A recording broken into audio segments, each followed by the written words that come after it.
The impossible state. Islam, politics, and modernity's moral predicament. Wael. Hallaq. 3. Separation of powers. Rule of law or rule of the state. The pure doctrine of the separation of powers is based on the view that there are 3 functions of government: to give laws, to implement the laws, and to interpret the laws. To each of the 3 functions corresponds a branch of government. Laws are given by a legislature, implemented by an executive, and interpreted by a judiciary. The doctrine has become so riddled with exceptions that it must be scrapped. Mogens Hansen, The Mixed Constitution versus the Separation of Powers. Still, we cannot seem to solve the problem of separation of powers. We are not even close. We do not agree on what the principle requires, what its objectives are, or how it does or could accomplish its objectives. M. Elizabeth McGill, Real Separation in Separation of Powers. The post-New Deal administrative state is unconstitutional, and its validation by the legal system amounts to nothing less than a bloodless constitutional revolution. The destruction of this principle of separation of powers is perhaps the crowning jewel of the modern administrative revolution. Administrative agencies routinely combine all 3 governmental functions in the same body, and even in the same people within that body. Gary Lawson, Rise and Rise of the Administrative State. From nearly the start of the American Republic, the separation of powers as the framers understood it, and as contemporary constitutional law continues to understand it, had ceased to exist. Darrell J. Levinson, Separation of Parties, Not Powers. Because we rightly believe in the basic ideal of democracy, we feel usually bound to defend the particular institutions which have been for long accepted as its embodiment, and hesitate to criticize them because this might weaken the respect for an ideal we wish to preserve. It seems to me that the disillusionment which so many experience is not due to a failure of the principle of democracy as such, but to our having tried it in the wrong way. F. A. Hayek, Law, Legislation, and Liberty. If sovereign will is a historically produced phenomenon, and if its expression is the law, then the modern state, in important structural ways, is historically the embodiment of the law. In order for law to represent this will, which is its end, it must be backed up by coercion. We have also seen, and it will become increasingly obvious in the following chapters, that through the sovereign will's legal manifestation the state does not stand independently of culture. In other words, the state produces and thus possesses its own community. By these definitions, Kelsen, who argued for the identity of state/law, would have to agree with Foucault that if the law is everywhere in the state, then law as a manifestation of the state's will must operate upon culture. We will leave this last cultural issue aside for now, making the sole point that the paradigmatic modern state, in its politics, law, and society, represents a closely knit unity. The claim that the modern state is a unity brings with it grave ramifications, some of which will be increasingly obvious in the second half of this chapter, when we introduce Islamic governance as a comparative dimension. The argument of this chapter is that this unity does not meet the standards of Islamic governance. I say governance precisely because of the fact that the Islamic units regulating the political and the social were not as closely intertwined as they are in the modern state. This is despite the full acknowledgement, variously emphasized throughout this book, that the modern state is not a homogeneous entity, constituted as it is by various interest groups that challenge and compete with one another. This relative heterogeneity, which we have theoretically accounted for, must be recognized fully. But this is exactly where law is embedded in politics, since law neither operates in a historical vacuum nor does it exist independently of ideological struggles in society. It is precisely these struggles and their ultimate evolution into political society that created modern sovereignty and its law, the very crux of the Hobbesian-Schmittian thesis. Structurally, therefore, law is an integrated part of a wider political context. The structural, internal unity of the modern state means that if law as representation of sovereign will is everywhere, then the distribution of legal power crosses not only every individual life plan but also all units constituting the state. If law, defined as normative order, pervades these units vertically and horizontally, then it is right to interrogate the relationship between this normative order and the institutions that embody it, especially those whose specialization is to adjudicate and execute its particular norms. We therefore turn to the theory and practice embodied in the so-called separation of powers.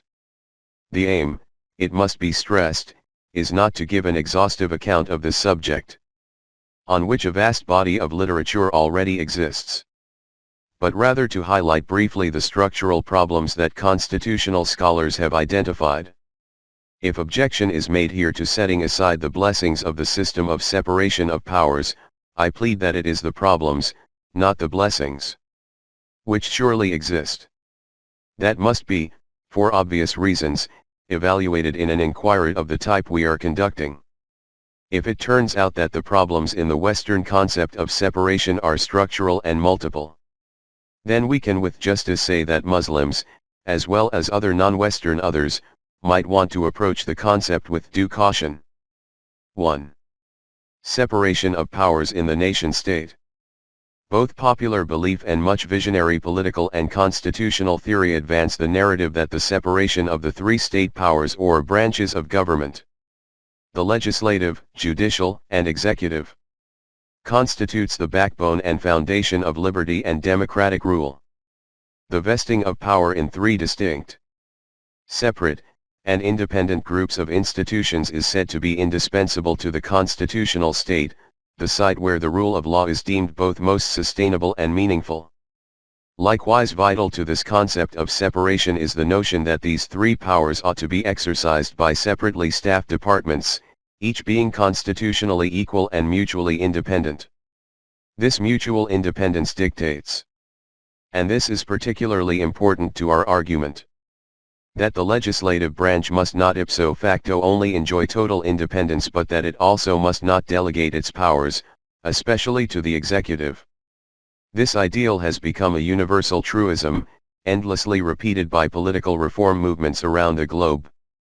Article 16 of the Declaration of the Rights of Man and the Citizen states, "A society in which the observance of the law is not assured, nor the separation of powers defined, has no constitution at all," the implication here being that only by clearly defining this separation can a state be constitutional and thus democratic. Let it be at once stated that this common conception of the relationship between democracy and the state's rule of law never manages to account properly for such phenomena as the Third Reich, Israel, and South African apartheid, all of which represent strong forms of the rule of law. If this theory holds water, then it would be a promising place from which Muslims can begin thinking about constructing an Islamic state along such lines. The theory would also, as we shall see, be sufficiently compatible with pre-modern Islamic practices of government as to encourage the installment of this separation in a new state that would have the added advantage of drawing on the Islamic indigenous tradition. As it turns out, however, this does not seem to be a possibility, because the rhetoric about and theory of separation not only lacks significant support from the facts on the ground but also masks a reality in which this separation appears as problematic as the claim that it is the basis of democratic government. Constitutional scholarship has come to recognize the conceptual problems involved in the theory and practice of separation of powers and, as a result, in the idealistic narrative it has promoted. It is striking, however, that the full implications of these problems have not, to my knowledge, been sufficiently teased out, although, for our purposes, enough has been acknowledged. The concept of the separation of powers has been seen as most confusing, riddled with so many exceptions, and infected with notorious difficulties and much imprecision and inconsistency. It may be counted little more than a jumbled portmanteau of arguments for policies which ought to be supported or rejected on other grounds. One scholar declared it a failure, while others dismissed it as unconstitutional and an unconvincing theory, a mere page from Montesquieu. It has been acknowledged as an arena of deep controversy where even the consensus on some of its basic tenets is confused and possibly incoherent. One that must be abandoned as the first important step toward formulating a new set of ideas about separation of powers. In the United States, constitutional thought and practice have been described as pathological and dangerous. In this country, the doctrine about the separation of these powers has been considerably modified by a network of checks and balances. And in Europe the doctrine has been destroyed first by the parliamentary system and after the Second World War by the new constitutional courts. The best argument for it satisfies the minimal and not so hopeful standard that, among all possible ways of rule, it is the most successful of the 20th century state. But many of these scholars argue, often vehemently, that this minimal standard is no sufficient reason for its acceptance. The difficulties in the concept and practice of separation stem from the structural unity of the nation-state we have described, a unity that pre-modern Islamic governance never developed. The idea that each of the three powers should constitute checks upon the others created the dilemma of the degree of separation. Since complete separation in the structures of the modern state is obviously impossible, the challenge would then revolve around a determination of that point in the separation where too much or too little of it renders it meaningless or problematic. Obviously, the problem affecting all rules is concentricity of power, and so it is the overlapping, imbalance, and delegation of power between and among the three branches that become the issue. Like many critics, Kelsen has vehemently argued the case that the concept of separation is highly inaccurate and that the architecture of the three powers is rather one of distribution. For one can hardly speak of any separation of legislation from the other functions of the state.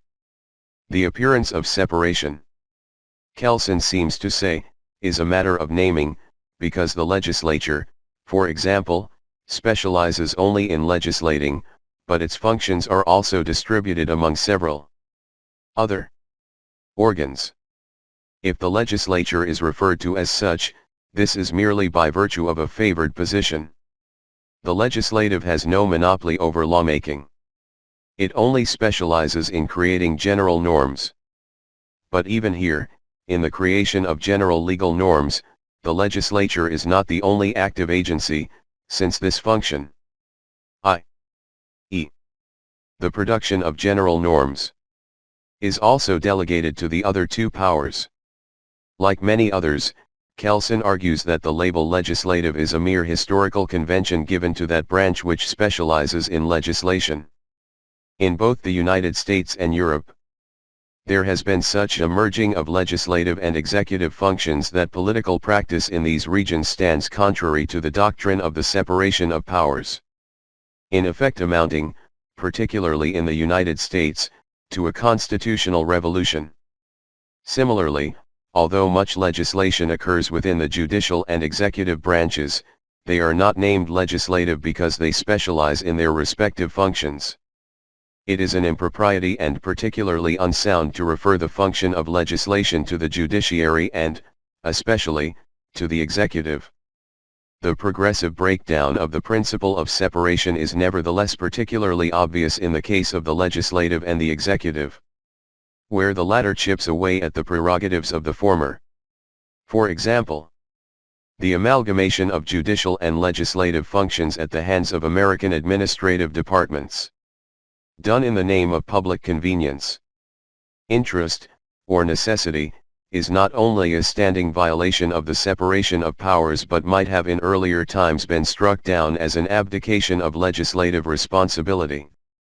This much is openly recognized by American courts themselves on the grounds that the modern administrative state might be incapacitated if Congress were to be required to oversee legislatively all policy and administrative decisions. Nonetheless, it is arguable that any law that attempts to vest legislative power in the president or in the courts is not necessary and proper for carrying into execution constitutionally vested federal powers, and is therefore unconstitutional. The emergence of administration as a virtually autonomous entity magnifies the problems of the administrative state and points to how it inherently undermines the rule of law. As Morton Horwitz argued, The rise of the administrative state raised the most basic questions about the meaning and continuing viability of the rule of law in situations where unelected officials exercised enormous and unprecedented power to affect the lives and property of citizens. And as if this is not enough of a problem, the administrative state has produced further problematic effects, at least in the American case. Much vigorous debate, suggesting nearly a state of crisis, has been generated about the fragmentation of the executive, where the president, who is expressly and, it seems, exclusively mandated by the Constitution, on behalf of we the people, to execute and superintend all federal laws, has been shorn of what many view as his unitary capacity. Administrative independence and a lack of presidential control over a considerable portion of the executive is said to have created out of administrative and certain executive agencies a headless fourth branch of government, one that appears to possess an autonomous status.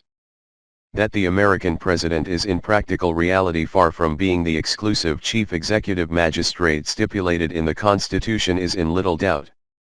But whether or not this sharing of executive power is constitutional, or whether or not it distorts the text of the Constitution, is a controversy that, ipso facto, appears to call into question not only the cogency of the American political institution, and what has gone wrong with it, but also its epistemic structure.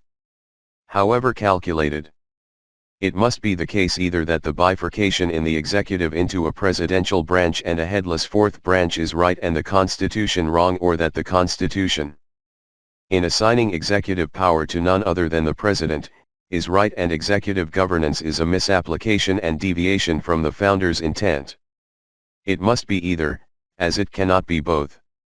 Furthermore, and still pertaining to the American constitutional arrangement, routinely presented to the world as a model of democracy to be emulated, it is still unclear whether separation of powers has not been destroyed under the weight of party politics. As Darrell Levinson has convincingly argued, the notion of political competition built into the structure of American government is frequently portrayed as the unique genius of the U.S. Constitution, the very basis for the success of American democracy. Yet the truth is closer to the opposite. The dynamics of party politics, Levinson avers, have overwhelmed the Madisonian conception of separation of powers nearly from the start of the American Republic. Preempting the dynamics of that conception, which rests on the presumption that the separation and balance of powers would structurally set off political ambition to counteract ambition.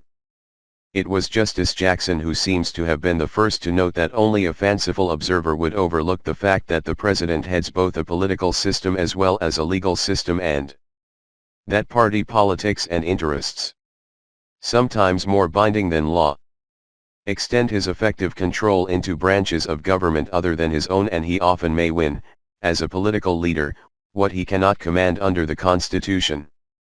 Thus politics could override constitutional precepts, including the Madisonian interbranch competition, depending on whether or not the House, Senate, and Presidency are controlled by a single political party. Recognizing that these dynamics shift from competitive when government is divided to cooperative when it is unified calls into question many of the foundational assumptions of separation of powers. Law and theory, because when unified, political competition often tracks party lines more than branch ones, thereby creating in practice at least one more system of separation. A practice that American constitutional theory does not account for in the least. The effects of this duality are numerous, as Levinson shows, but two such effects are worth noting. First, presidents tend to accumulate too much power and enjoy too free a range on a number of important political issues under unified government. And second, Congress tends to delegate significantly more authority to the executive branch and further to lift constraints designed to curb the discretion of executive agencies when government is unified. In a country where the president's party is traditionally in control of both the House and the Senate most of the time, at least since 1832, this does not make for easy compliance with the Madisonian model. But these and other constitutional problems are not exclusively American. There is in fact no nation-state in which the legislative power is the sole organ producing general legal norms. Nor, conversely, is there any state in which the executive and judicial branches are expressly barred from creating such norms, which they produce not only on the basis of statutes but also directly on that of the Constitution. In most nation-states, and aside from the profound questions that the administrative state raises, the head of the executive is authorized by virtue of his or her office to legislate on a variety of matters related to war, martial law, economic contingency, and much else. All this without implicit or explicit authorization from the legislative.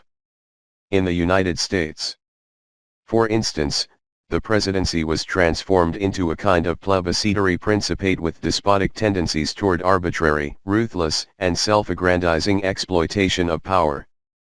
Furthermore, in most liberal democracies, the executive frequently performs the function of the courts, in that public administration is based on administrative law, which is as coercive as civil and criminal law. Exactly like regular courts, offices of public administration, within their jurisdiction, are exclusively competent to decide infractions and to determine particular sanctions, notwithstanding the fact that one is called judicial and the other executive.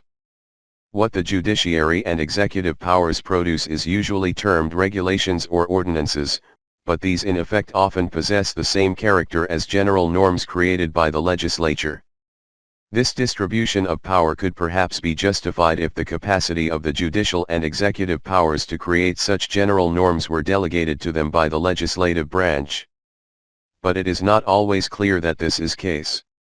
Nor is it clear, even in the case of presumed delegation, where exactly the lines of separation between the respective competences lie. Nor is the separation between legislative and judicial powers all that clear. The courts perform a legislative function by virtue of their competence to annul constitutional laws or administrative regulations on a variety of grounds that range from public interest to reasonableness. They can even strike down laws of the legislature on the grounds that these laws are contrary to the law or constitution, although the former is in part created by the legislature itself. The courts also create law through the doctrine of precedent, a law that stands on a par with laws created by the legislative and executive powers. The competence of the courts to review legislation, as well as executive orders, is another obvious encroachment upon the principle of separation of powers. What this separation means is that the judges are independent and guaranteed security in discharging their offices. But their role as reviewers of the work of the legislature invades the principle that each department has an independent sphere of action and a right to take its own review on matters of constitutionality. This competence simply means that courts can and do legislate, and it is precisely here that a certain distrust of the legislative power can be observed. That the courts may express distrust of the executive is understandable, since history everywhere, and especially in Europe, has taught a universal lesson. An unchecked executive is an arbitrary power on the loose. Historically, the courts during the phase of constitutional monarchy in Europe came to provide an independent check on the executive and legislative powers of the monarch. But when the monarch ultimately lost his legislative power to the parliament, the courts continued to provide such a check as a matter of tradition. But perhaps there is more to this continuity of judicial review than just tradition. For a fuller answer may lie in the absolute sovereign will that itself is the rule over any other rule, including the rule of law. We recall that sovereign will knows only itself, deferring to nothing but itself. When it undergoes a change of mind, so does its law. Which is to say that the unity of the state as sovereign will allows this will to be represented even in a potentially arbitrary site, the executive. We shall later briefly return to the issue of incompatibility between this across-the-board representation of the will and democratic rule. There is yet another less formal and deeper dimension to the matter of judicial independence, a dimension intimately tied to the concept of separation. As Miliband has noted, Socio-economic considerations further increase the dependence and therefore mixture of the judiciary with other powers of the state. Judges in lower and higher courts are never independent of factors such as class, education, privilege, professional association, and much else that contribute to their social formation and political loyalties. As we will see later, the educational system and, therefore, forms of social and academic knowledge are not only intimately related to the state apparatus but are also formed and reformed by the state and its national will. Needless to say, within the generally and necessarily conservative nature of the legal profession, judges routinely uphold the interests of the state, the highest end of all. There is no modern judiciary that operates outside of the state's legal or political parameters, sanctioning this loyalty upon itself as well as upon the citizen, whose highest duty is to the state. If the state serves the interests of dominant elites, then the judges, as citizens and by virtue of what they are meant to do as judges, bolster the conception of favoring privilege, capital, and property. By the nature of things, they are circumscribed by the state and its law. This is not to say that the court does not at times consider the plight of the unprivileged. But structurally and paradigmatically the judges and their discretion navigate a spectrum of legal choice that has been predetermined by the law. Even when a state legislates harsh or oppressive measures, the judges must not only apply the law, by which they are bound as judges, but also bestow on the state, in the very act of application, a structure of legitimation. Resignation from the bench or exercising judicial discretion to reduce some malevolent effects of the law are admittedly the very rare exception rather than the norm. Since judges as a rule and on average have proven more commonly willing to strengthen the arm of the state in its encounter with dissent, this argument will become all the more poignant once we discuss the counterpart to this brand of judiciary: Muslim judges. Qadis. This embeddedness of the judiciary in the state system also explains its relationship to the executive. A strict separation between the two powers is said to be impossible, since the judiciary in fact performs functions as an executive of general legal norms. The act of determining obligations and rights, the essence of the judicial function, must be taken for granted, but the jurisdiction of the judiciary extends further. It does not merely decide on claims for rights and obligations but also engages in establishing delict and the ordering of sanctions. Furthermore, and as we have discussed earlier, administrative executive orders and contracts may be settled by the executive itself, acting independently both as legislature and executive at once. One might expect that administrative orders, upon the commission of infractions, are prosecuted by regular courts, where the violation is determined and a sanction is decided. But this is not always the case, since administrative authority prosecutes, judges, and executes, all at once, even in the realm of contracts. Proper allocation of powers in this context has never been completely realized in the modern state. The foregoing characteristics we have described resolve themselves into two main points. First, the legislative power does not create all the general norms of the state order. It is called legislative only because it is an organ that specializes in the creation of general norms. Second, much legislation of general and particular norms originates outside the realm of the legislative power, namely, in the executive and the judiciary. The products of the legislative power are therefore impinged upon by both executive legislation, which often delimits and reinterprets legislative norms, and judicial review, which has just as much power to quash norms created by the legislative branch. That this latter branch is independent in the paradigmatic nation-state is obvious, but its independence must be construed as such in highly relative terms within the context of political structure. If sovereign will is embodied in the law, then the legislative, presumably the organ that legislates the expression of this will, is not its mouthpiece in the full sense of the term. For, under the system of sovereign will, the executive, for example, is imbued with an incompatible duality: to legislate and to execute its own legislation. In this respect it shares much with the judicial power, which performs a similar role. It creates norms by precedent, quashes legislation through judicial review. What has been called negative legislation. And then turns around to adjudicating cases on the basis of law partly of its own making and proceeds further to issue sanctions. To sum up, the practice and even the theory of separation raise profound questions. If the legislature is the representative of popular sovereignty and of sovereign will, then why can't it be the exclusive legislating organ of the state? Why allow an organ, whose declared function is to apply the law, to legislate?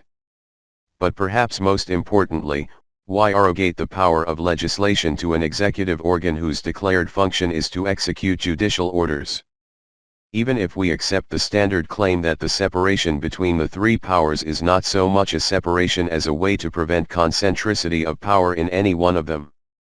How do even satisfactory answers to the questions posed here provide an adequate explanation for the very problem of concentricity? For one, the distribution of legislative power over three organs is a non-solution to this problem. Again, if the legislature is a legitimate and competent body that expresses the will of the popular sovereign, why abdicate its legislative powers in favor of an organ that is supposed to execute decisions on the basis of legal norms? On this account, the theory of concentricity prevention may be deemed incoherent. Because by arrogating so much power to the executive, not to mention the judiciary, it promotes the very opposite of its declared intention. It leads to the concentration of too much power in the hands of the executive and a consequent reduction of the powers of the legislative. The fundamental question then is, how can there be a rule of law when an executive and a judiciary are empowered to legislate general norms? At a minimum, the claim for the rule of law must be called into question, and with it the claim for democracy. Perhaps no one has captured this paradox better than Hans Kelsen, who must be quoted at length here both for the extraordinary poignancy of his statement and because of its direct relevance to us in the remainder of this chapter.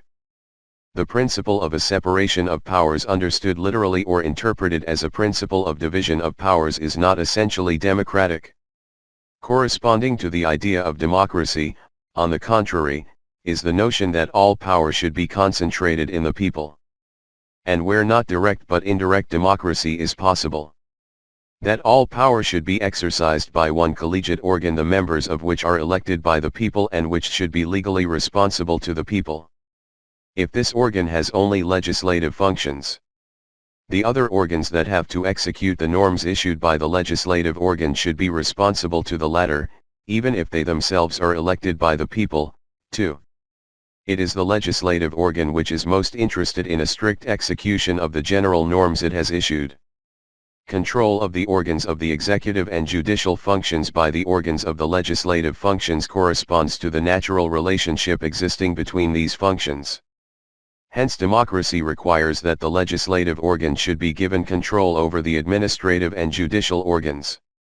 If separation of the legislative function from the law-applying functions, or a control of the legislative organ by the law-applying organs, and especially if control of the legislative and administrative functions by courts is provided for by the constitution of a democracy, this can be explained only by historical reasons, not justified as specifically democratic elements. 2. The paradigm of Islamic governance. There never was an Islamic state. The state is modern, and by modern, I do not mean a particular unit of time located at some point in the trajectory of human history. The modern is a specific structure of relations that distinguishes itself as a unique phenomenon. It is a particular quality. Therefore, to resort to such a usage as Islamic State, as an entity having existed in history, is not only to indulge in anachronistic thinking but also to misunderstand the structural and qualitative differences between the modern state and its predecessors. Especially what I have called Islamic governance. Islamic governance, that which stands parallel to what we call state today, rests on moral, legal, political, social, and metaphysical foundations that are dramatically different from those sustaining the modern state. In Islam, it is the community. That displaces the nation of the modern state. The community is both abstract and concrete, but in either case it is governed by the same moral rules. In its abstract form, the community is also a political formation delimited by moral legal concepts. Generally, in whichever territory the Sharia is applied as the paradigmatic law, the territory is deemed an Islamic domain, Dar al-Islam. Wherever the Sharia does not operate, or in whichever territory it is relegated to a secondary, inferior status, the territory is deemed Dar al-Arb, a territory that is potentially subject to conversion by peace or by war. The ultimate purpose of this conversion is to bring non-Muslims to accept Islam's law, which is primarily a set of moral principles sustained by legal concepts. Thus, the boundaries and defining concept of the community is the Sharia. Islam, unless eviscerated, stands or falls on the Sharia.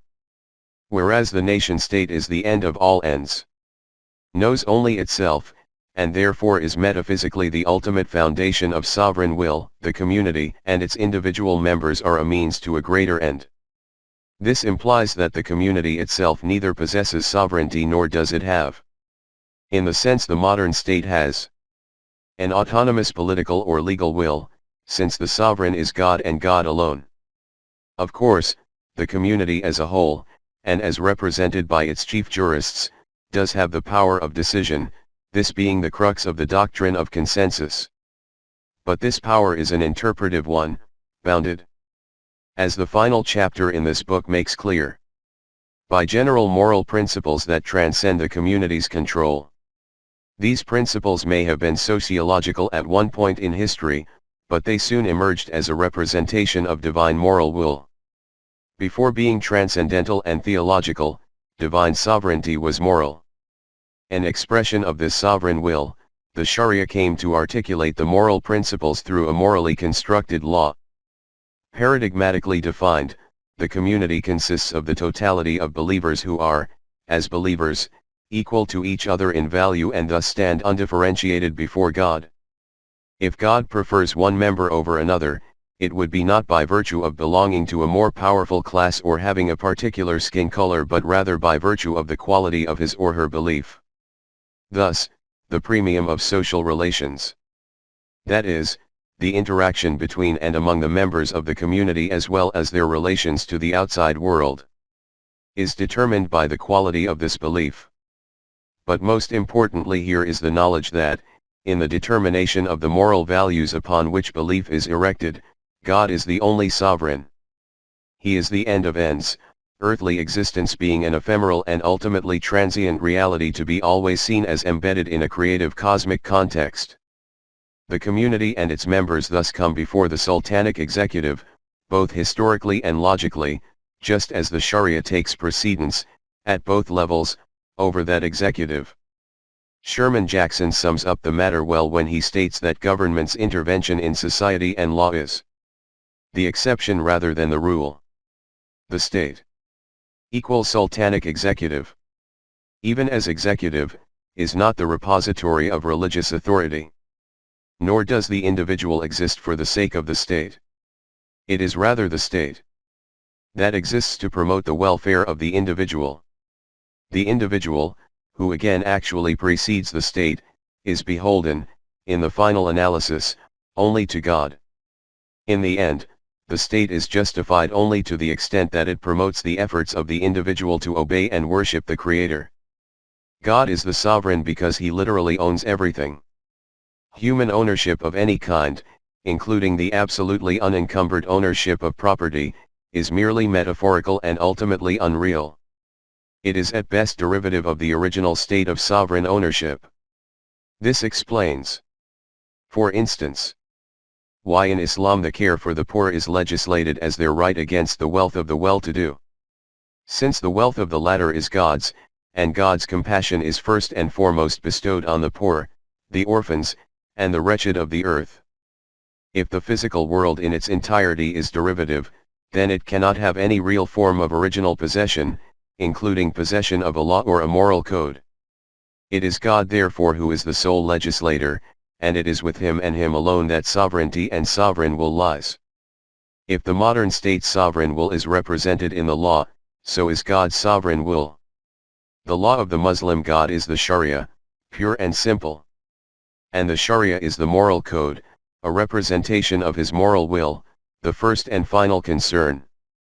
The rest is details, including the technical body of the law and, more importantly, any form of worldly political rule. The Sharia, God's law and will, precedes any and all such rule both logically and in time. The Sharia consists of the hermeneutical, conceptual, theoretical, practical, educational, and institutional system that we have come to call Islamic law. It is a colossal project of building a moral legal empire whose foundational and structural impulse is summed up in the ever-continuing attempt to discover God's moral will. We shall speak later of the dialectic between the sociological and the metaphysical. Between the community as a worldly society and its persistent attempts to locate itself in a particular moral cosmology. But this realism about the world was always placed in a metaphysical context, just as this metaphysics was constantly teased out in the realism of mundane existence. The transcendentalism that disturbed the British empiricists, Muslims, including their intellectual elites, thought to be perfect common sense. Now, the few preceding paragraphs suffice for us to make a decisive point. There can be no Islam without a moral legal system that is anchored in a metaphysic. There can be no such moral system without or outside divine sovereignty. And, at the same time, there can be no modern state without its own sovereignty and sovereign will. For no one, I think, can reasonably argue that the modern state can do without this essential form property of sovereignty. If all these premises are true, as they ineluctably must be, then the modern state can no more be Islamic than Islam can come to possess a modern state. Unless, of course, the modern state is entirely reinvented, in which case we must, as we are entitled to, call it something else. As important and foundational as this conclusion may be, it is only the beginning of a longer story with multiple and multifaceted profound implications. One such implication relates to the constitutional capacities of the Sharia. As a representation of God's sovereign will, it regulates the entire range of the human order, either directly or through well-defined and limited delegation. Whereas the modern state rules over and regulates its religious institutions, rendering them subservient to its legal will, the Sharia rules over and regulates, directly or through delegation, any and all secular institutions. If these institutions are secular or deal with the secular, they do so under the supervising and overarching moral will that is the Sharia. Therefore, any political form or political, or social or economic institution is ultimately subordinate to the Sharia, including the executive and judicial powers. The Sharia itself, on the other hand, is the legislative power par excellence. Unlike the modern state, in Islamic governance the Sharia is unrivaled in this domain and no power other than it can truly legislate. There is no judicial review in Islam, and so the judiciary could never directly contribute to legislation, as we shall see in more detail later. The executive power was mandated by the Sharia to legislate in limited and restricted spheres, but this right was derivative, subsidiary, and, compared to the modern state, relatively marginal. On these grounds, Kelson's critique of the separation of powers in the modern state would have been, in principle, satisfied by the Islamic forms of governance. Let us indulge here in a little speculation. Had he come to understand the Sharia as a bottom-up system of governance, a subject we later discuss in some detail, and had he been able to free himself of the presupposition that the only democratic form possible is the Western, Kelson might well have declared the Islamic system a democracy of the first order, superior, at any rate, to its modern Western counterpart. Let us look at this issue closer, at least insofar as the separation of powers, and therefore the rule of law, is concerned. To do so, we must understand something about the manner in which the Sharia functioned, indeed, how it lived. And to tell the story of the Sharia, we must begin from the beginning, from the common social world. We must ask the question: if the Sharia is not the work of the Islamic ruler or the Islamic State, which we a priori precluded, then what and who made it? The answer is that the community, the common social world, organically produced its own legal experts, persons who were qualified to fulfill a variety of legal functions that, in totality, made up the Islamic legal system. The jurists of Islam lived with and in the norms and values of the common social world and on average hailed from the lower and middle social strata. Their mission was defined by these norms and values, which were heavily inspired by the pervasive egalitarianism of the Quran. Which is to say that they saw themselves and were seen as advocates of society, the weak and disadvantaged having first priority. They were called upon to express the will and aspirations of those belonging to the non-light classes, interceding on their behalf at the higher reaches of power. The jurists and judges thus emerged as the civic leaders who found themselves, by the nature of their profession, involved in the day-to-day running of civic affairs. Jurists and judges felt responsibility toward the common man and woman and, on their own, frequently initiated action on behalf of the oppressed without any formal petition being made by these social groups or their individual members. As a product of their own social environment, the legists' fate and worldview were inextricably intertwined with the interests of their societies. They represented for the masses the ideal of piety, rectitude, and fine education.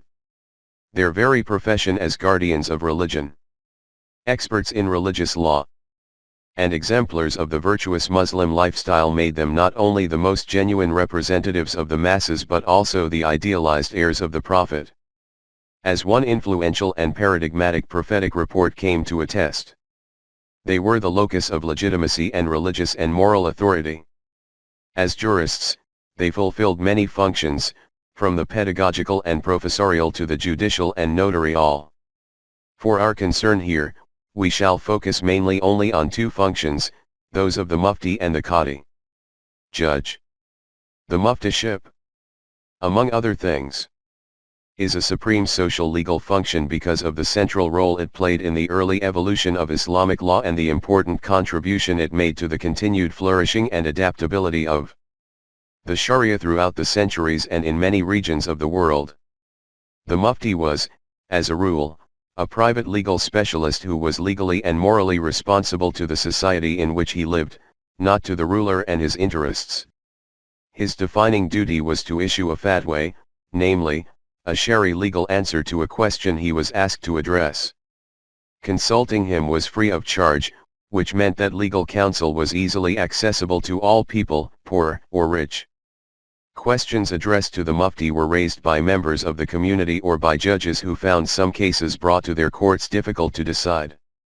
The first legal elaborations that appeared in Islam were the product of this question and answer activity.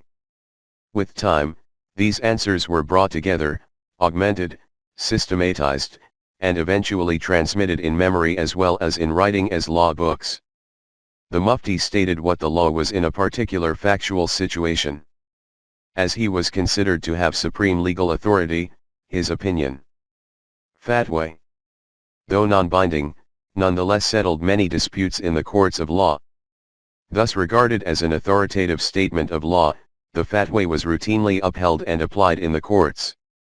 A disputant who failed to receive a fatwa in his or her favor was not likely to proceed to court and would instead abandon his or her claim altogether or opt for informal mediation.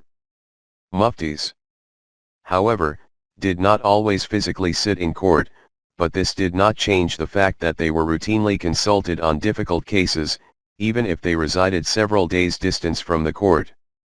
It was a frequent occurrence for a judge, say in Cairo, to send a letter containing a question to a mufti who lived, for instance, in Muslim Spain or Syria. The court, in other words, could not make law, and its ultimate reference was neither itself nor an executive authority. The law of the Muslim court, as a judicial organ, was entirely under the authority of the private legal experts, the Sharia-anchored, Sharia-minded, and socially embedded muftis and jurists. The authority of the fatwa was decisive. When on occasion a fatwa was disregarded, it was usually because another fatwa on offer constituted a more convincing and better reasoned opinion. In other words, and to put it conversely, it was rare for a judge to dismiss a fatwa in favor of his own opinion, unless he himself happened to be of a juristic caliber higher than that enjoyed by the mufti from whom the fatwa was solicited, in which case the judge would not seek a fatwa in the first place. All this is to say that the fatwa is the product of legal expertise and advanced legal knowledge, all grounded in a deep concern for the society and for its general moral principles and not for a state or a top-down law. The central role of the fatwa in the Muslim court of law explains why the decisions of judges were neither kept nor published in the manner practiced by common law courts. In other words, law was not to be found in precedents established by courts of law but rather in a juristic body of writings that originated mostly in the highly reasoned answers formulated by muftis. Thus, emanating from the world of legal practice, it was the fatwas rather than court decisions that were collected and published, particularly those among them that contained new law or represented new legal elaborations on older problems that continued to be of relevance. Those fatwas that were collected usually underwent a significant editorial process so as to fit within the textual world of technical legal language. Once edited and abstracted, the fatwas became part and parcel of legal doctrine. The great majority of Islamic legal works, however, were not written by the mufti but rather by the author jurist, who depended in good part on the fatwas of distinguished muftis. The author jurist's activity extended from writing the short but specialized treatise to compiling longer works, which were usually expanded commentaries on the short works.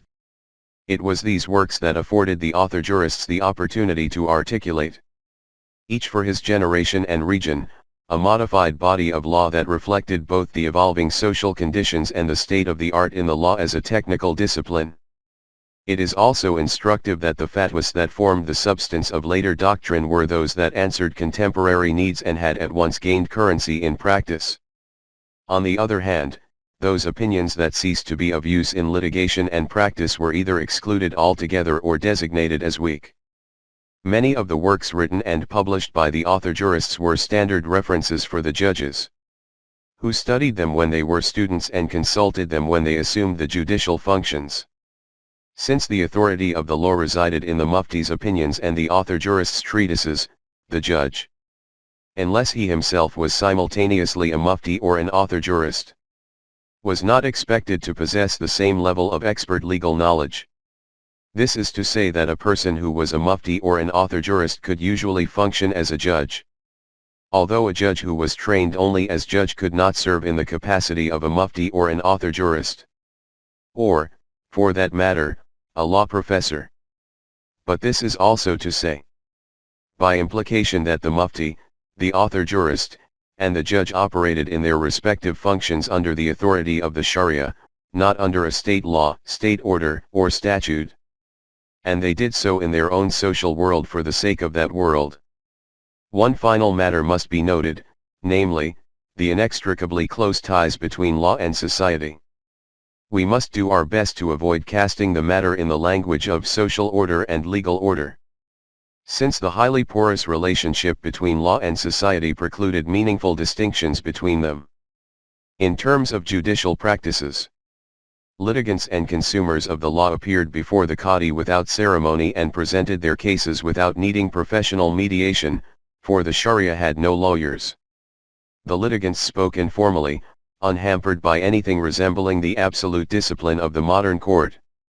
The very disciplinarian notion of contempt of court did not exist. They presented their cases in the way they knew how, without technical jargon.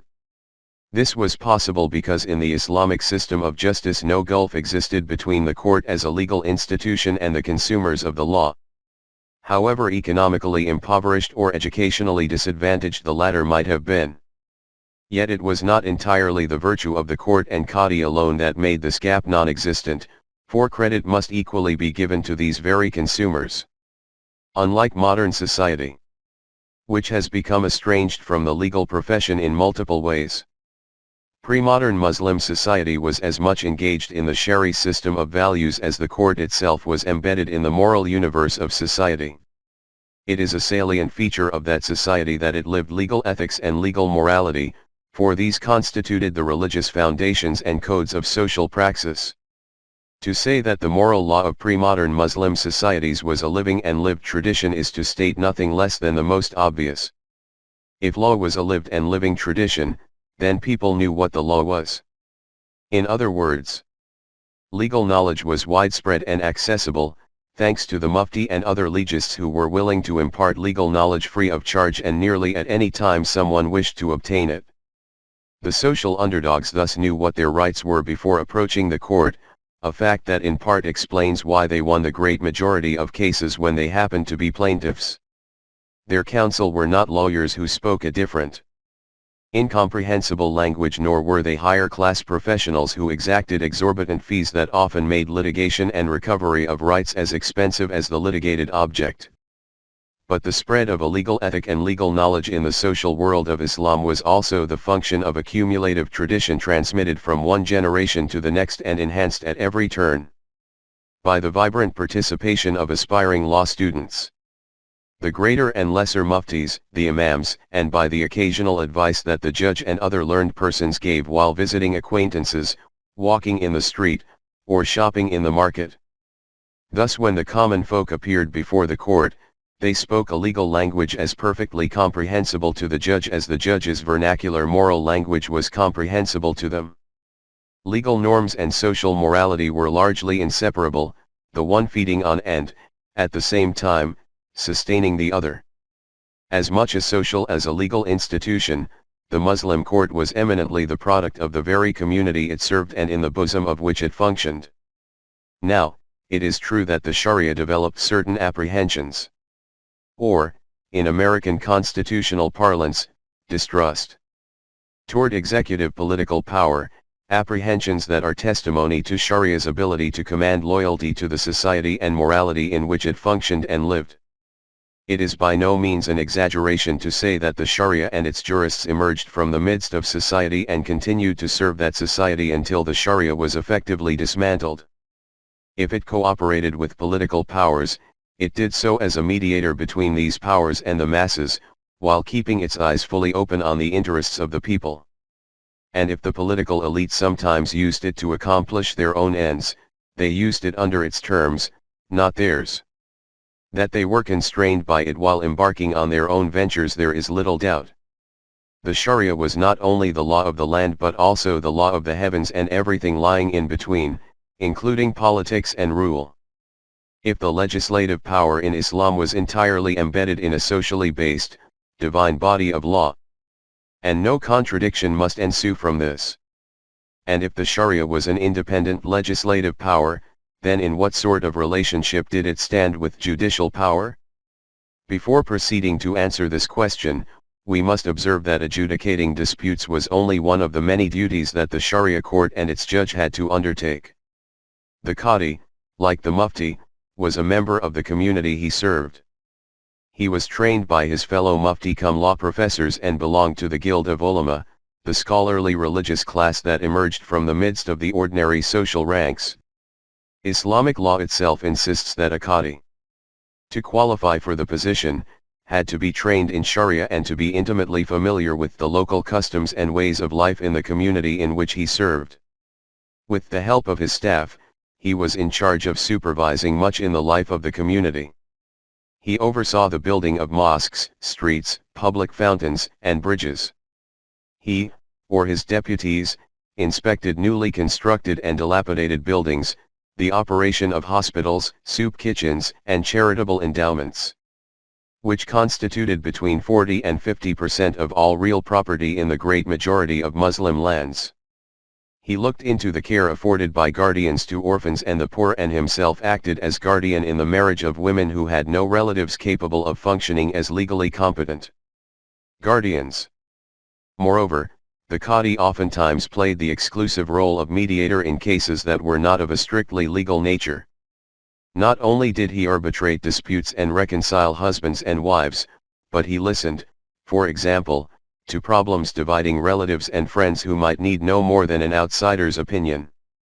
Furthermore, The Muslim court was the site in which important transactions between individuals were recorded, such as the sale of a house, the details of the estate of a deceased person, or a partnership contract concluded between or among merchants.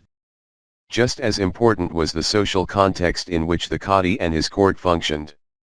Judges invariably sought to understand the wider social context of the litigating parties, often attempting to resolve conflicts with full consideration of the set of present and future social relationships of disputants. Like arbitrators but unlike modern judges, the Qadi tried hard, wherever possible, to prevent the collapse of relationships so as to maintain a social reality in which the litigating parties, who often came from the same community, could continue to live together amicably. Such a judicial act required the Qadi to be familiar with and willing to investigate the history of relations and relationships between the disputants. The Muslim court thus was not only a legal forum but also an anthropological, social, and moral site.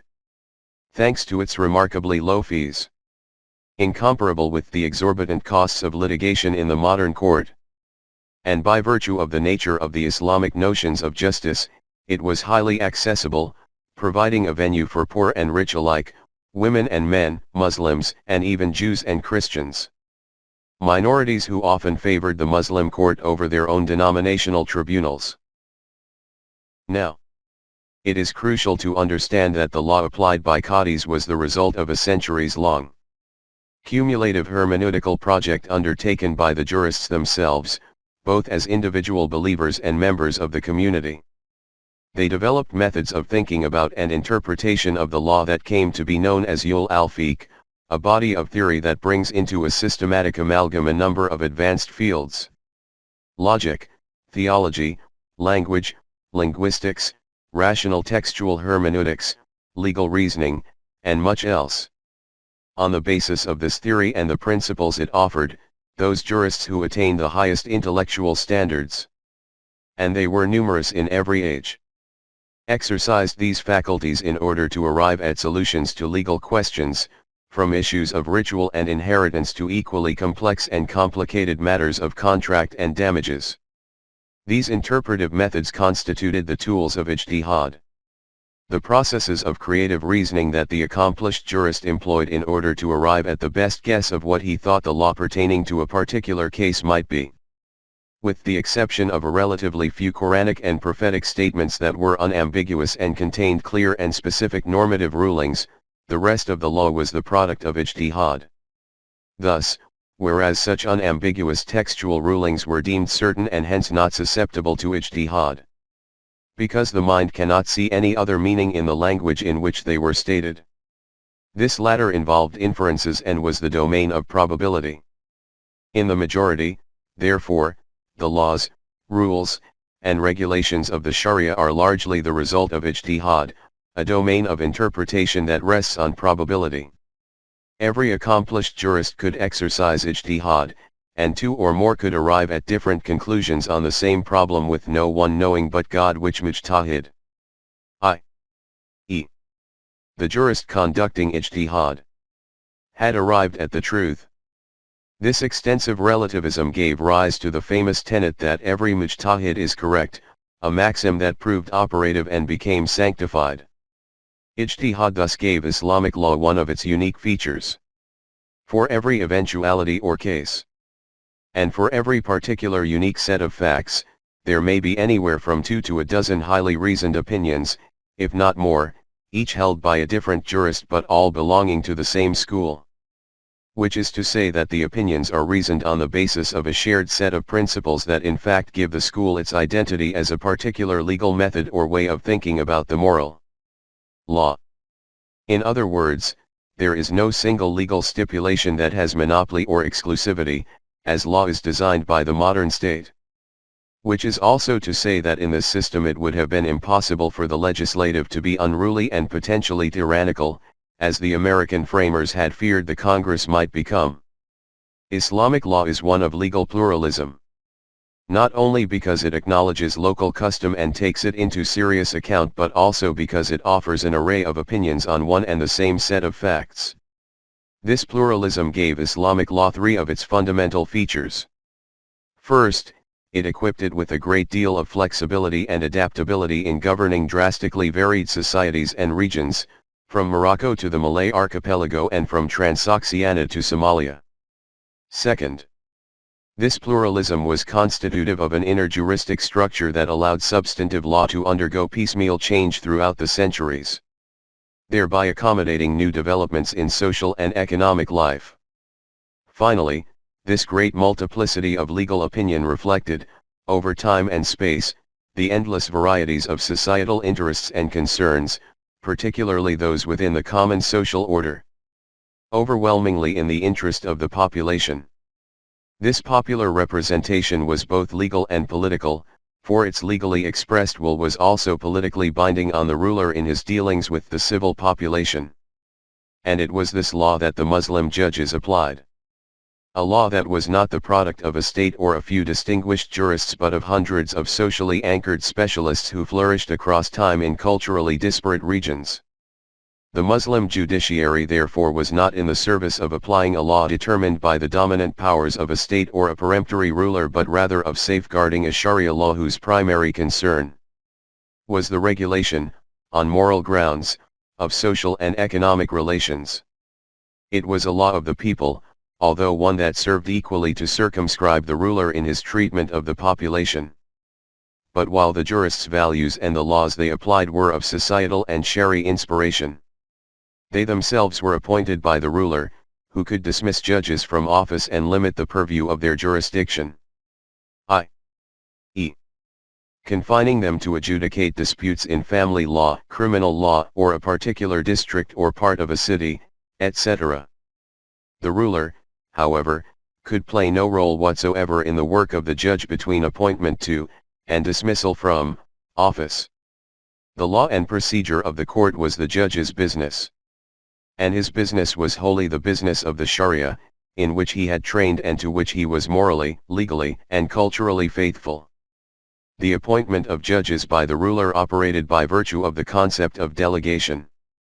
The historical origins of this appointment went back to the early days of Islam, when the caliph represented both religious and secular authority.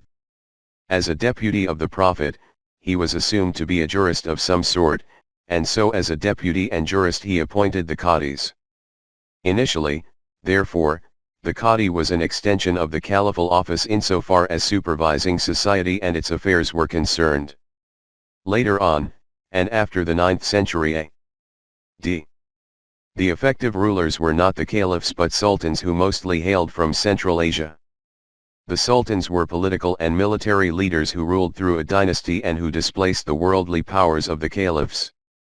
Normally after consultation with local jurists and ulama, the sultans or their governors appointed qadis in various locations in the sultanate. However, it must be reiterated that whoever they appointed as qadi was expected to apply the Sharia and its norms and regulations. The Muslim judiciary was entirely independent of the executive, i.e., the sultan and his men. No matter how often judges were appointed and dismissed and no matter which sultan ruled. No judge presiding in a Sharia court, the default court of the land, could apply any other law. It was unheard of. Nevertheless, the famous Lebanese Orientalist Emil Tayyan argued, and his argument enjoyed authority for many decades, that one consequence of the concept of delegation was the complete lack of separation between the judicial and executive powers. This view is ill-informed and entirely erroneous, on at least three grounds. First, as we have seen, the law of the Sharia court is not dependent on the legal will of the ruler but the contrary. The ruler, what we have called the sultanic executive, stood under the Sharia law, not above it, and no ruler could dispute the established fact that it was the Sharia that reigned supreme in the courts no less than in society at large. According to this scheme, the Sharia court applied the law as formulated by the legislature, i.e., the moral law of the Sharia, not that of the ruler, the sultanic executive. Second, the paradigmatic discourse of the Sharia views the qadi not as the true but merely as the nominal delegate of the sultan or caliph. In this Shari juristic political discourse, the ruler is deemed a representative of the community, and his appointment and dismissal of qadis is no more than a function of his representation. This is precisely the reason why the qadis' tenures were not terminated when the ruler who appointed them was dethroned, abdicated, or died. To this category of appointments belongs other so-called public servants, such as the Secretary of the Public Treasury, Amin Bait al-Mal, the Superintendents of Charitable Foundations, Nuar al-Awqaf, and the Commander of the Army, Amir al-Jaysh. All these were regarded as public appointments and the ruler as merely the mediator. This also explains why the sultanic judicial appointments were usually made after extensive prior consultation with the juristic class of the locale to which the qadi was appointed. Not to mention the chief jurist sitting regularly at the royal court, this having been a fixed and long-standing feature of sultanic justice as well. Finally, the concept of delegation could also be taken to mean control of the judiciary by the executive. Since dismissal from office is generally regarded by modern observers as undermining judicial independence and consequently separation of powers. In the modern legal system this is certainly the case, but not so in its Islamic counterpart. Today's job-based economy and the concept of expertise have obviously created the notion that securing a career or a professional job is essential for the individual's economic independence. Threatening the job necessarily means threatening independence. But this economic conception did not exist prior to the 19th century, be it in the Islamic world or elsewhere. Job-wise, Muslim jurists did not specialize in their field because they routinely performed other tasks, meaning that income from their qadiship was merely one of several sources of livelihood. In the first centuries of Islam, qadis and their fellow legists had other professions, mainly artisanal. Later on, they came to perform a variety of functions in the field of education, including tutoring, teaching, and copying manuscripts, which were always flourishing trades.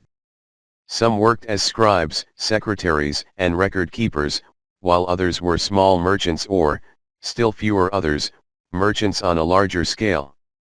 In other words, the Muslim judge as an economic man did not depend exclusively or even significantly on his income from a judgeship. But this is half the story. The normative average tenure of a judge was 2 or 3 years, often renewed after an interval. Dismissal was a fact of life and a taken for granted matter. It was expected and done with such natural frequency that it threatened no one. In fact, it is precisely this frequency and its naturalness, not to mention the unquestioned commitment to the Sharia, that made judicial independence not only possible but also gave it a strong character. It should be noted that the 3 factors I have enumerated are practical or functional explanations as to why Tayan was wrong. A 4th factor mitigating executive-judicial collusion may be added. Namely, the paradigmatic moral force of the Sharia, which, as a rule, compelled judges and rulers alike to respect judicial independence. Put differently, judicial independence was integral to culture. That the moral argument plays no role in Tayan's account says less about the system being described than about Tayan's own modernist and positivist conceptions. We have so far given an account of the Sharia-based legislative and judicial powers. The former was entirely independent and sovereign, whereas the latter implemented the Shari moral law in accordance with the will of the legislative power. The question that poses itself now is, how did these 2 powers stand vis-a-vis the executive? One way to begin an answer is to describe the executive as a hired class that was under the obligation to fulfill certain functions. This class consisted of a dynastic ruler, typically supported by slave soldiers who, like those who brought them, were not original inhabitants of Muslim lands, who mainly executed the Sharia ordinances and generally complied with its order and wishes in exchange for a rent that he levied on the populace. The rent essentially took the form of taxes, which often exceeded Sharia specifications, although to what precise extent we do not yet know. Nevertheless, we do know that the benchmark of taxation was the Shari stipulated rates, universally acknowledged to be extraordinarily low, especially by modern standards. In other words, taxation could be determined by fixed and objective criteria, and thus overtaxation was relatively easy to evaluate and dispute in a Shari court. Even in the most state-like of all Islamic empires, the Ottoman, the sphere of action of the Sultan was at all times confined within the parameters of a Shari concept of justice which ensured the rights of the proprietor. The relatively tentative nature of executive sultanism is reflected in the standard vocabulary of Islam. The term reserved for dynastic rule was Dawla, a term that has come to refer to the totality of the modern state of the late 19th century and thereafter. But before then, it meant nothing of the sort. The term Dawla essentially connoted a dynastic rule that comes to power in one part of the world, Islamic or non-Islamic, and then passes away. This idea of rotation and of the successive change of dynasties is integral to the concept. Thus the community remains fixed and cannot come to an end until the day of judgment. Whereas the Dawla that governs it is temporary and ephemeral, having no intrinsic, organic, or permanent ties to the community and its Sharia.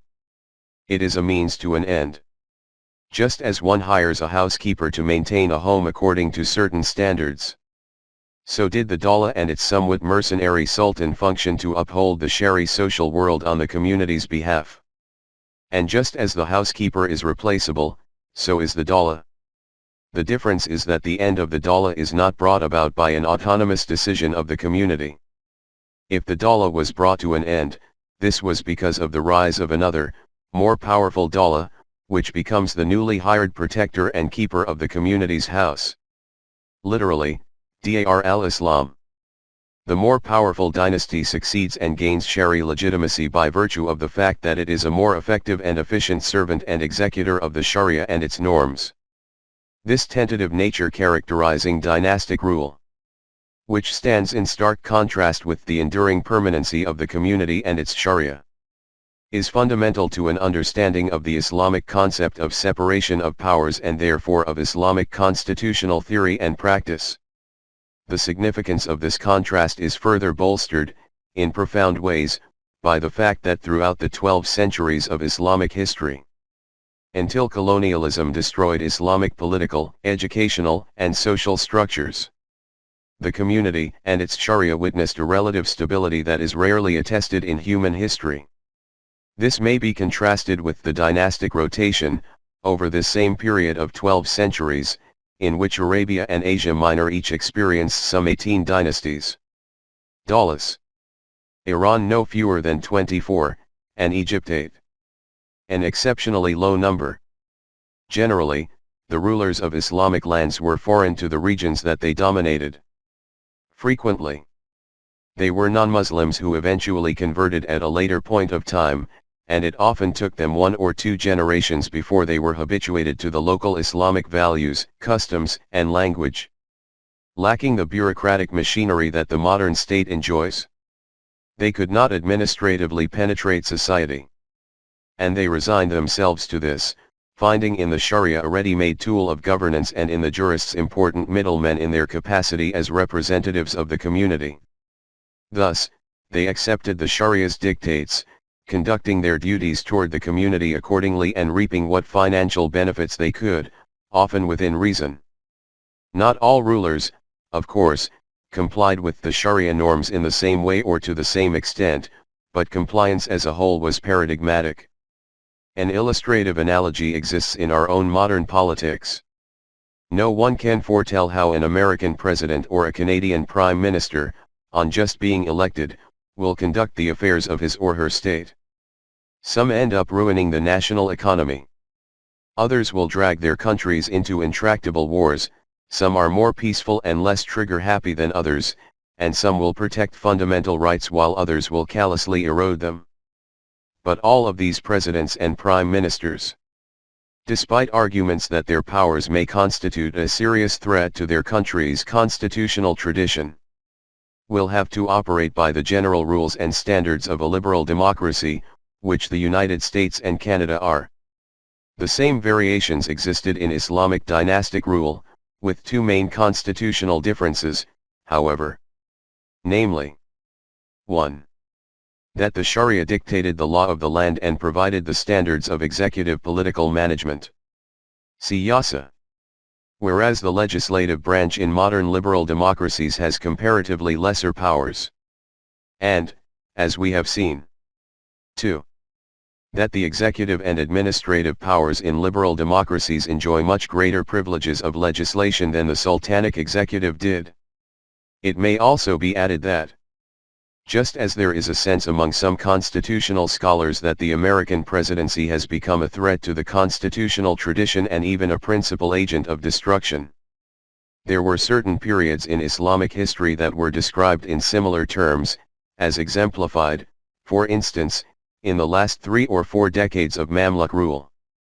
All this is to say that the executive ruler stood apart from the legislative and even the judicial powers, being in many respects subservient to their commands. Islamic juristic political theory and practice.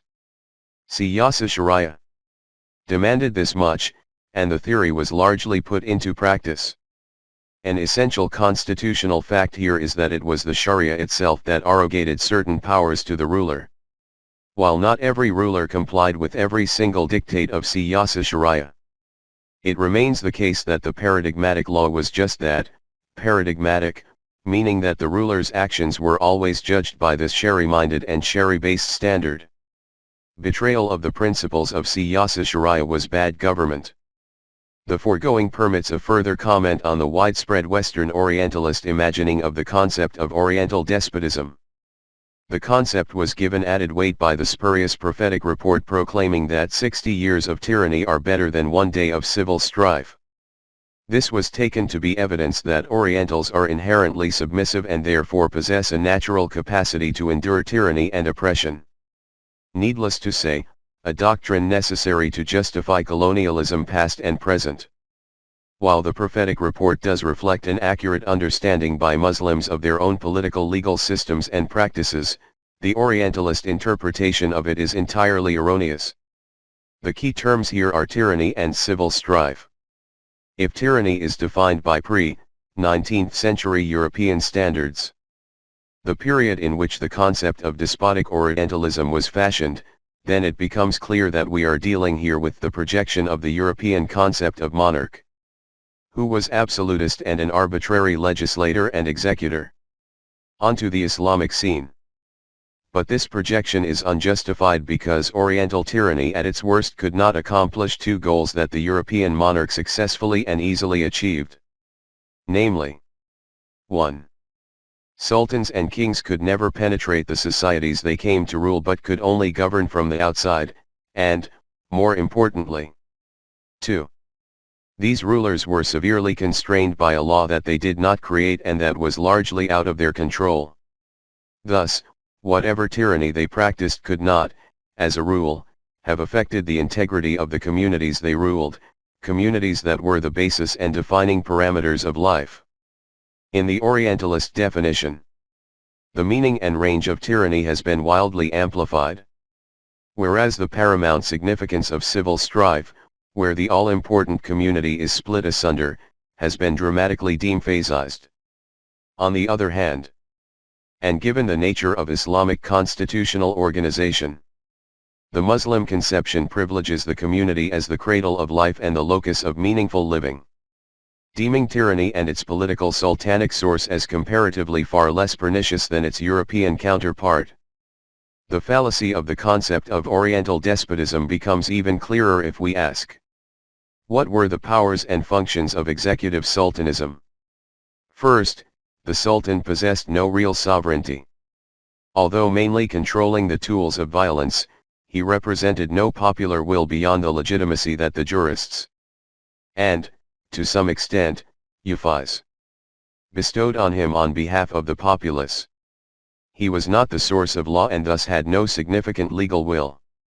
He served the noble Sharia, whether he liked it or not. The bartering terms were exceedingly clear. The Sultan levied taxes in exchange for the legitimacy the jurists bestowed upon him. A legitimacy that could not be given away without him implementing the ordinances of the Sharia, including the maintenance of social and communal harmony. A sacred concept in Islam. Sovereignty always remained with God, as represented by the Sharia. As we saw, the sovereign will of the modern state is, by contrast, represented in its own legal will and therefore in the state's law. There is no modern nation-state that does not have its own law. In constitutional terms, the Muslim ruler did not possess a sovereign will that was inherently represented by his law. He was under the duty to enforce a Sharia that was not of his making. In fact, in a world where several dynasties could and did exist simultaneously in Muslim lands, all rulers had to apply the same law, the Sharia. Thus the Sharia, being pronouncedly extraterritorial, was the common law of all these dynastic empires. The Sharia, through the doctrine of Siyasa Sharia, requires the ruler to manage worldly affairs and to uphold the Shari world on behalf of the Prophet, a mandate that translates into observing the norms of the Sharia. This in turn entails the maintenance of the community's interests, repeatedly expressed in the language of Riayat Mali al-Muslimin. All Muslims and protected non-Muslims living in Dar al-Islam were assumed to stand in a permanent contractual bond with the ruling dynasty. A bond whose terms are the protection of life, limb, and property for a consideration. Any attack on these rights was tantamount to an attack on the Muslim polity and, by implication, on the bond it has established with the community. As Johansson argues, this would be regarded as an attack on the authority of the government, which through its response, i.e., defense, has to re-establish it. Therefore, the executive stood vis-a-vis the community in a contractual relationship, but this was a relationship constitutionally defined by the Sharia and its jurists and no one else. In fulfillment of this contractual bond, the ruler was obligated to 1. Enforce and execute the Sharia court judgments in his domain. 2. Implement punishments for the Quranically prescribed hudud, these latter having been rules also determined by the Sharia. 3. Maintain the capacity to raise an army. 4. Defend the frontiers and improve safety of the roads. 5. Divide booty after war. 6. Collect and redistribute the alms tax. 7. Appoint, supervise, and dismiss qadis, market inspectors, mutasibs, and officers of the mint, sikha, who conduct their duties according to the Sharia. And 8. Attend to the orphaned minors and those who have no legal guardians. Note here the boundaries of these obligations.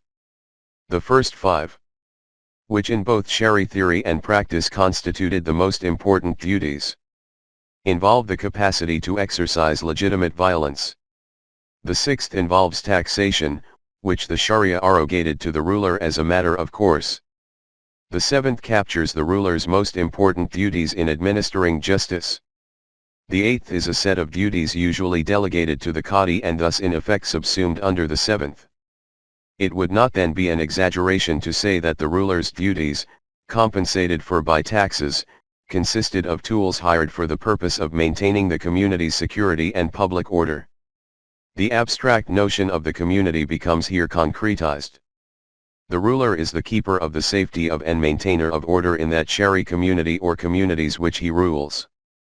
On the other hand, Siyasa Sharia also equipped the ruler with the legal power to supplement the religious law with administrative regulations that mostly pertain to the regime's machinery of governance, including, as we have said, powers to limit the qadi's jurisdiction to certain areas of the law or to particular types of cases, as well as to curb and discipline abuses by the government's officials. In addition to taxation, Siyasa Sharia regulations normally included matters related to land use and at times criminal law and some aspects of public morality that could affect social harmony. In theory, and largely in practice, the powers conferred upon the ruler through Siyasa Sharia were not only consistent with the dictates of religious law. They were, as we will soon see, an integral extension of this law. As such, their proper exercise could in no way constitute an infringement thereof. Thus, in order for the ruler to exercise effective powers in accomplishing his tasks, Siyasa Sharia required that a supplement consisting of administrative regulations be made. Note here that for all the rules and regulations of Siyasa Sharia, none of this juristic or any other discourse amounted to a theory of state. Oftentimes, administrative regulations merely asserted the provisions of religious law in an effort not only to place emphasis on such provisions but also to depict the sultanic will as Shari-minded. In these instances, the bid for legitimacy is unmistakable. But administrative regulations did supplement some provisions of the Sharia, especially in areas having to do with public order, the bedrock of any successful regime. Among the most important of these areas were highway robbery, theft, bodily injury, homicide, adultery, and fornication, and accusations thereof. Usury, taxation, land tenure, and categorically all acts conducive to disturbance of public order and peace. All of these areas, it must be stressed, were covered by the Sharia, but administrative regulations came to enhance them, mutatis mutandis. With a view toward a strict enforcement of these religious and sultanic laws, the regulations at times permit torture, mainly to extract confession from habitual thieves, and the execution of highway robbers upon the Sultan's orders. Legalizing usury, extrajudicial taxes, and torture were perhaps the most objectionable pieces of legislation in the view of the jurists, and the jurists and qadis often militate against them. These objections notwithstanding, administrative regulations, in their thin but diverse substance, were mostly seen and accepted as an integral part of the legal culture and as an extrajudicial element that was required, after all, by the Siyasa Sharia itself. On the whole, they had far more commonalities than differences. While the civilian population was subject to the law of the Sharia, the government's servants, including the army, police, government administrative secretarial class, and qadis, were by contrast subject to another code, one that may aptly be called sultanic. In other words, while no man or woman, Muslim, Christian, or Jew in the civilian population could be punished without a Sharia court trial, standing largely independent of the sovereign's will, the sultanic code was absolute with regard to the ruler himself and his men, including the Sharia judges. The ruler himself was also expected to observe not only his own code but, more importantly, the law of the Sharia. As a private person, he remained, like any common Sharia subject, liable to any civil claim, including debts, contracts, and pecuniary damages. Likewise, he was punishable for infractions of the Shari penal laws and Quranic hudud. The reasoning in all these domains being grounded in the assumption that all Muslims, weak or strong, are equal in their rights to life and property and in their obligations toward one another. In the Sharia, the Sultan and his men enjoyed no special immunity. On the political moral plane, forbearance, mercy, and near infinite forgiveness were expected standards of governance that, when violated, could result in his dismissal or even assassination. For political power to acquire any legitimacy, it had to meet these standards and conduct itself in a morally and legally responsible way. Even highly unsympathetic European observers of the Islamic legal system felt compelled to acknowledge this feature. The Sharia circumscribed the will of the prince who observed the law, and the practice of ages had rendered some ancient usages and edicts so sacred in the eyes of the people, that no prudent monarch would choose to violate either by a wanton act of power.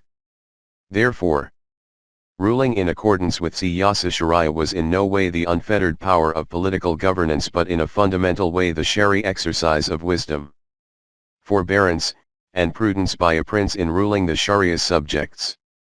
In the case of the civilian population, these qualities manifested themselves in the recognition of the Qadi as the final judge and as representative of the religious law. For in each and every case referred by the Sultan to the Qadi, it came with the unwavering sultanic command to apply the Sharia law and the administrative regulations. While the imperial servants, on the other hand, also frequently benefited from the sultanic virtue of forgiveness, especially upon first or less grave infractions. They were ultimately subject to the sultanic code, which was absolute, swift, and harsh. The right of summary judgment was reserved for the Sultan against his own men and, by extension, their official representatives, all of whom owed complete allegiance to him. For, after all, the Sultan's men, who were brought up from childhood as the servants of the state, literally belonged to the Salana Sultanship. They themselves, and all the wealth that they would accumulate in their lives, were the property of the Salana. Upon death or the commission of a grave infraction, this property was to revert to whence it came. As the overlord, the ruler was responsible for any commission of injustice by his appointees and civil servants. Misconduct of government servants and of qadis could be referred directly to the ruler or to the malim courts. What is remarkable about this conception and practice of governance is that, far from depending on a formal ethic of desirable and fair conduct of institutions, such as constitutions or bureaucratic reasoning, which is largely independent of the moral accountability of individuals, it was grounded in a different ethic seen as indispensable for political legitimacy and for the well-being of society and dynasty alike. In other words, it was a culture that was permeated by the political concept of moral accountability. This was the paradigm of executive governance, and like all paradigms, as explained in Chapter 1, occasional minor or major violations did not change the fact of its being a paradigm. It was thus by design that a line of communication was always left open between the tax-paying subjects and the dynastic order. This is why the rulers and his governors' assemblies, which met regularly, included the qadis, tax collectors, the notables, the leading muftis, the neighborhood representatives, and a host of other figures from the populace. These local officials were therefore subject to intersecting interests whereby the loyalties they might have otherwise shown to the Sultan and Empire would be mitigated and counterbalanced by their local stake in maintaining their own social, economic, and moral networks. Indeed, the local qadis, muftis, representatives of the neighborhoods and of professional guilds, and even tax farmers sat in the assembly as defenders of their community's interests, which latter had justified their appointment to that assembly in the first place. 3. Comparisons and conclusions. The discussions of this chapter offer us at least two conclusions that pertain to 4 out of the 5 form properties of the state that we outlined in the previous chapter. First, as a world civilization, Islam developed a historically grounded paradigmatic moral legal ethic that defined its identity. Obviously, there can be no Islam nor any specifically Islamic moral legal culture outside of history, for it is history and its forces and circumstances that gave rise to this legal moral identity.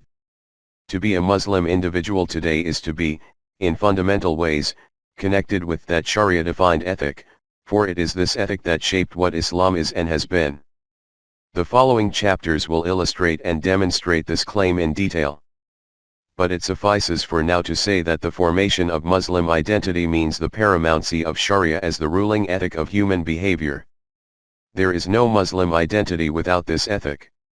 To claim that modern Muslim identity, so defined, can be stripped of this history or of the ethic that pervaded it to the core amounts to claiming that the citizens of Euro-America could still be who they are but without their historical roots, without their socio-economic history, without their legal history, without their political history, and without the Enlightenment and its values.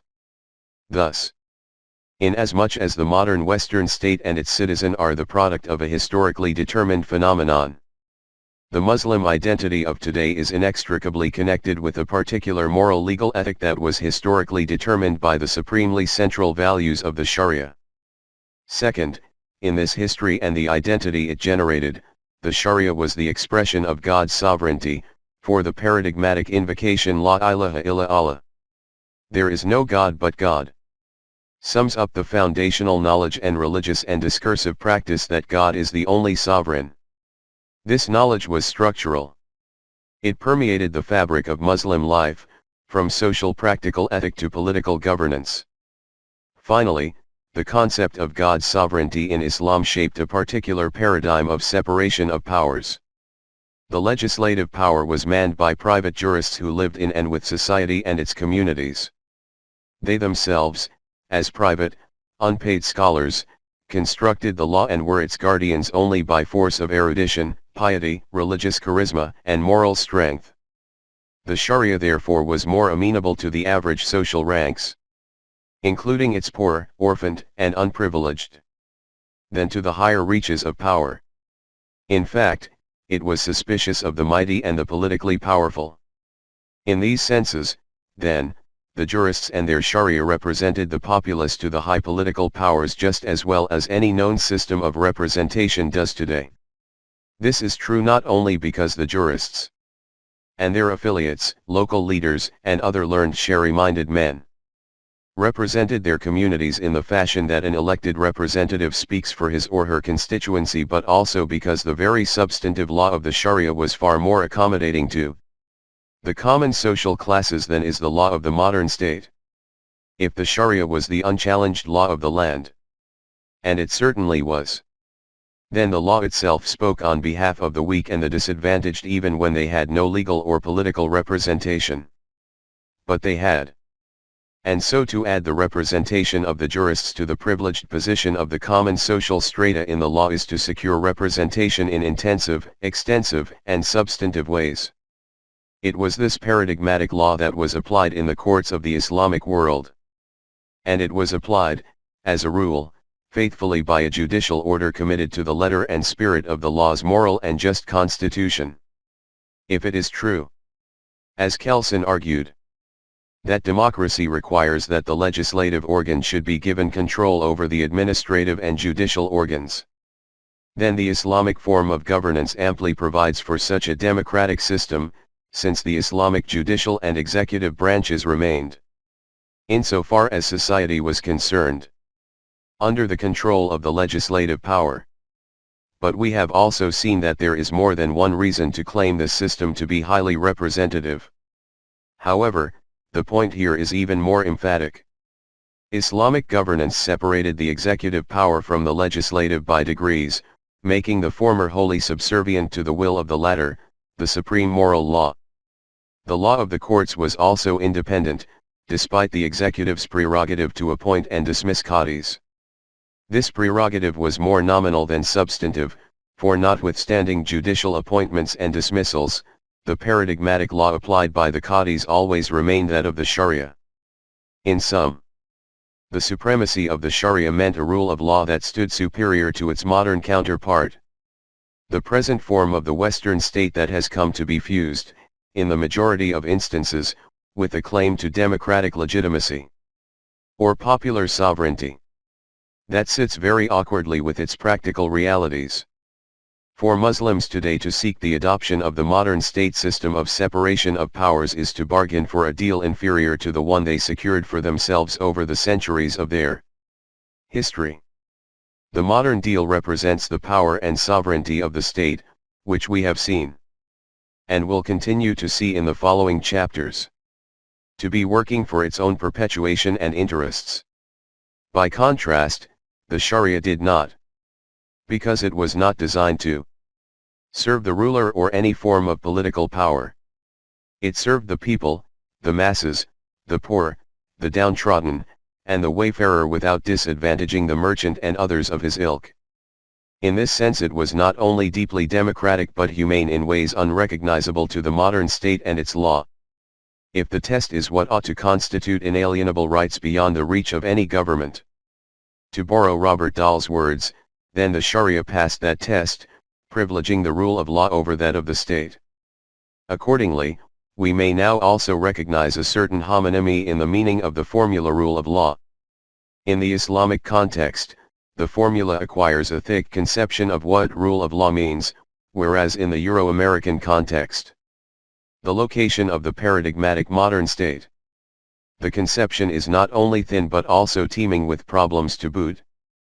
We may say that the paradigmatic Sharia structures provided for what John Rawls called, in a different context, a well-ordered society, a society that, he thought, was conceivable yet, as things stand at present, highly idealized. Little did he know that every detail of his description of a well-ordered society not only obtained, mutatis mutandis, in paradigmatic Islamic governance but was also taken for granted. To say that a society is well ordered conveys three things. First, and implied by the idea of publicly recognized conception of justice. It is a society in which everyone accepts, and knows that everyone else accepts, the very same principles of justice. And second, implied by the idea of the effective regulation of such conception. Its basic structure. That is, its main political and social institutions and how they fit together as one system of cooperation. Is publicly known, or with good reason believed, to satisfy these principles.